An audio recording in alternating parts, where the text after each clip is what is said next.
Buen día.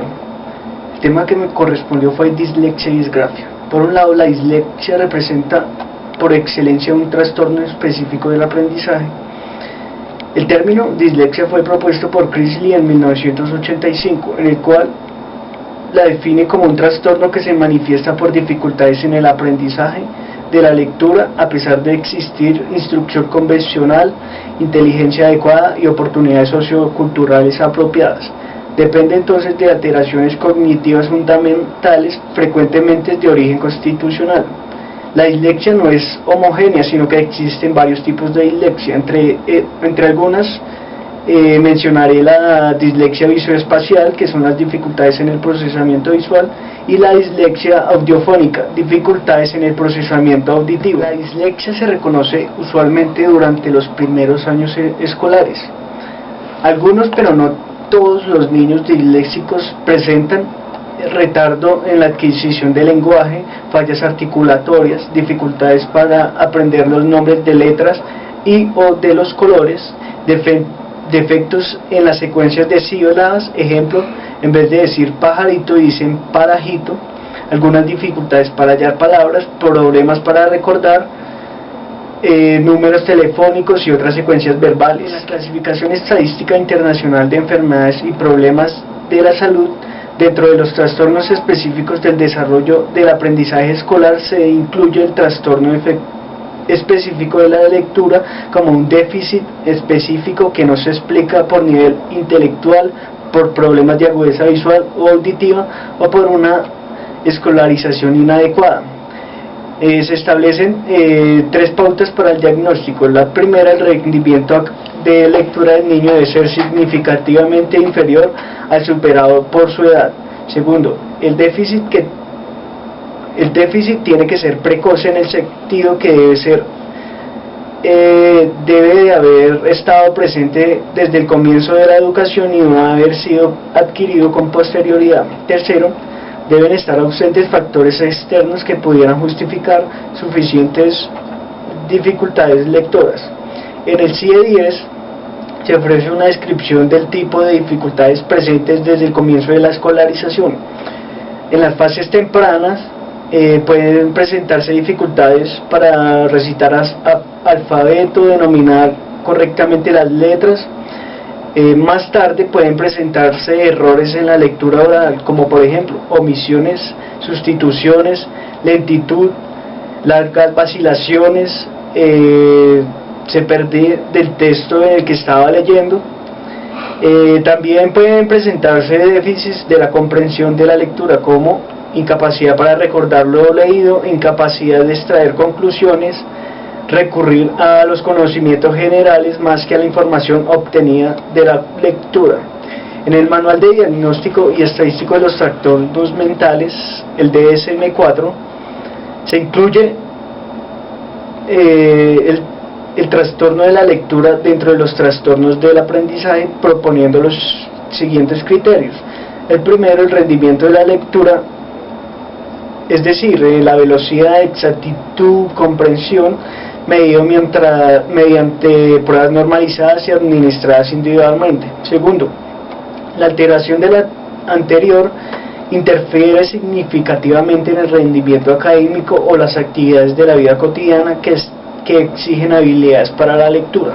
Tercero, si hay un déficit sensorial o retraso mental, las dificultades para la lectura exceden de las habitualmente asociadas a él. Confundir con la alexia, con dificultades lectoras secundarias a trastornos emocionales, con ceguera parcial o ansiedad excesiva. Es importante resaltar la alta comorbilidad del trastorno lector con el TDAH.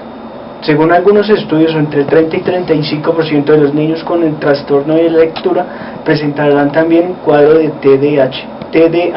Kinselhood, hacia 1900, propuso la posible existencia de factores familiares asociados a la dislexia y alguna disfunción cerebral responsable del trastorno.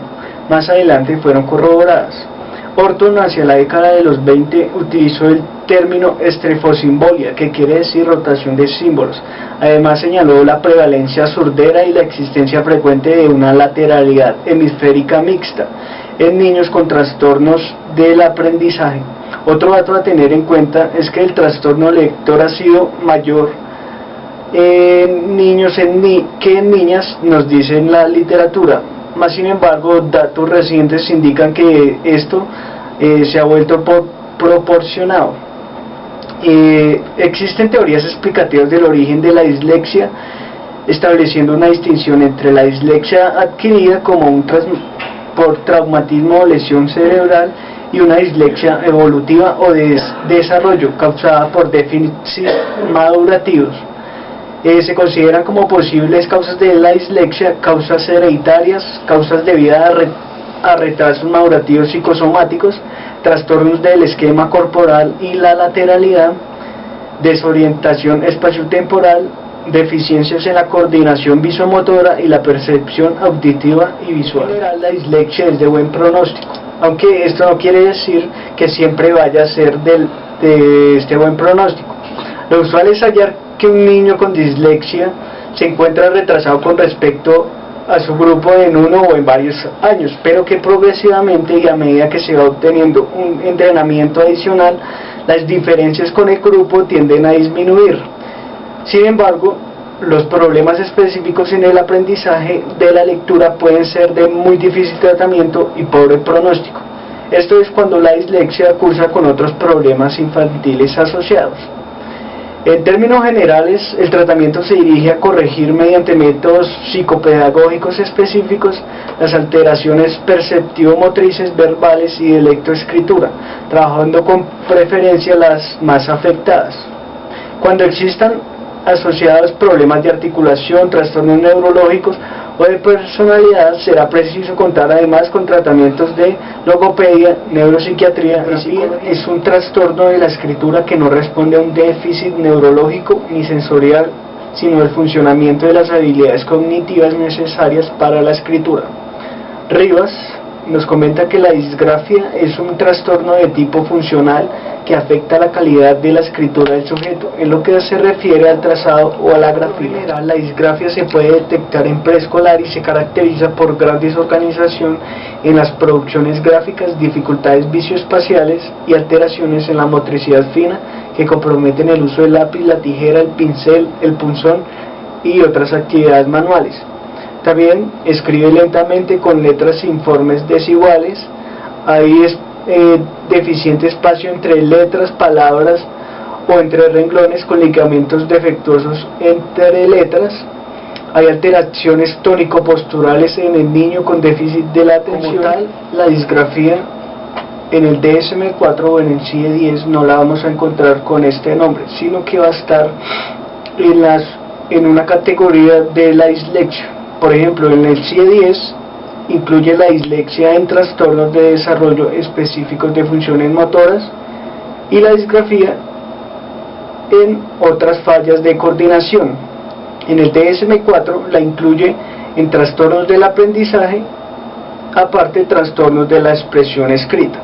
Los criterios diagnósticos del DSM-4, las habilidades para escribir evaluadas mediante pruebas normalizadas administradas individualmente, se sitúan sustancialmente por debajo de las esperadas, dados de la edad cronológica del sujeto, su coeficiente de inteligencia y la escolaridad propia de su edad. Con torpeza del desarrollo o que simplemente son poco hábiles con la escritura manual, pueden escribir de manera tal que resulta difícil leer lo que han escrito.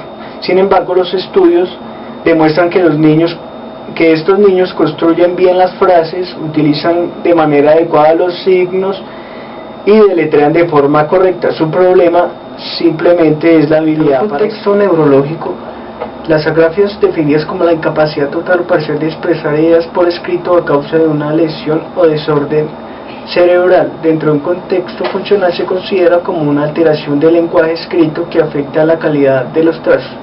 Como posibles causas se encuentran los factores madurativos, que con frecuencia se asume la evidencia de déficits neuropsicológicos que impiden una ejecución satisfactoria. Dentro de estos factores se encuentran los trastornos de lateralización, como el ambidiesterismo, la sordera contrariada y la lateralidad cruzada, que produce cuando el predominio ocular no es homogéneo con el de la mano y el pie. También se encuentran los trastornos de psicomotricidad, como el torpe motor, en el cual su motricidad es débil, y los hiperactivos, que presentan trastornos de presión, dificultad para mantener la horizontalidad de las líneas con dimensiones irregulares. Igual que la dislexia, la disgrafia en general es de buen pronóstico a medida que se vaya obteniendo un entrenamiento adicional en los niños. Por otro lado, el tratamiento debe centrarse en aquellos aspectos deficitarios detectados en la evaluación previa. No obstante, la reeducación no solo hay que hacerla sobre el síntoma identificado, sino entendiendo al niño como expresión de un conjunto único de diferentes factores culturales, familiares y emocionales, etc. El tratamiento debe estructurarse como proceso continuo de mejora, desde los aspectos más simples a los más complejos, para facilitar la reorganización del proceso o procesos deteriorados.